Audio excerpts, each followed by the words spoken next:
Chapter 12, Devotional Service. Although chapter 12 is the shortest chapter in the Bhagavad Gita, it contains essential wisdom which warms the heart of the hearer and the reader.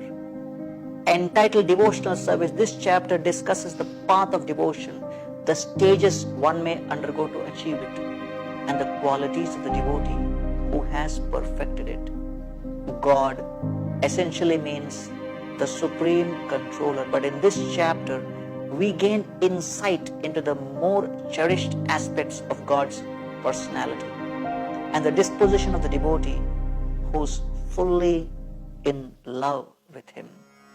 Shri Bhagavan Uvacha Mayyavesha Mano Ye Mam Nitya Yukta Upasate Shraddhaya Parayopetas Teme Yukta Tamo Mataha.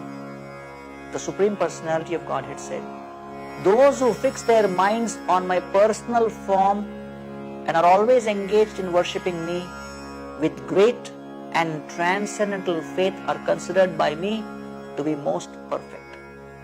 The acronym for this chapter is God. G for Godhead, O for options, D for devotee's disposition. Verses 1 to 7 cover the theme of Godhead G. In response to a question by Arjuna, Krishna again picks up the discussion of impersonalism. It seems to be a recurring theme in the conversation, and one may question why. The essence of our being is to be happy, Anandamayo Abhyasat, and the essence of such happiness is experienced in loving relationships. For a relationship to exist, there must be a subject, an object, and reciprocity.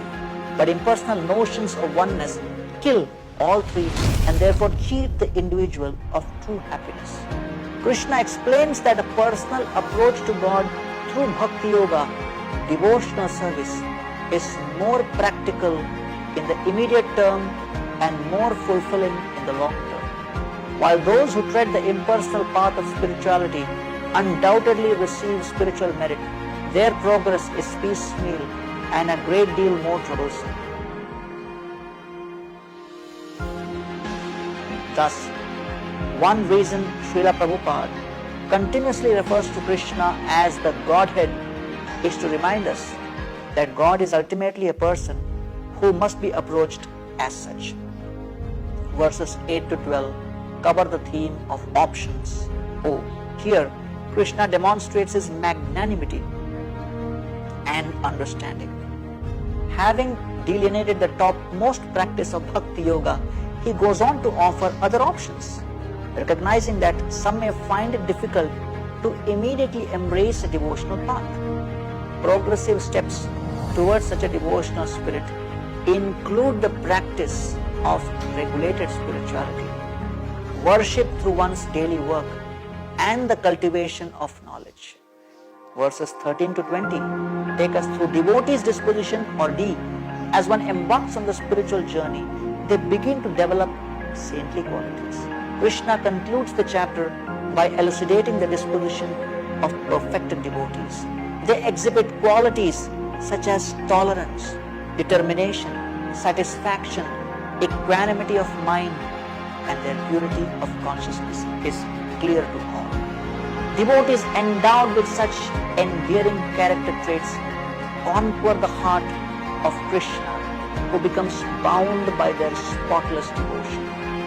Such are the dealings within the transcendental realm, where even the unconquerable Supreme Controller becomes a captive of love.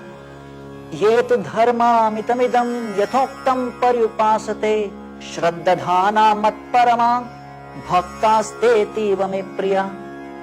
Those who follow this imperishable path of devotional service and who completely engage themselves with faith, making me the supreme goal, are very, very dear to me.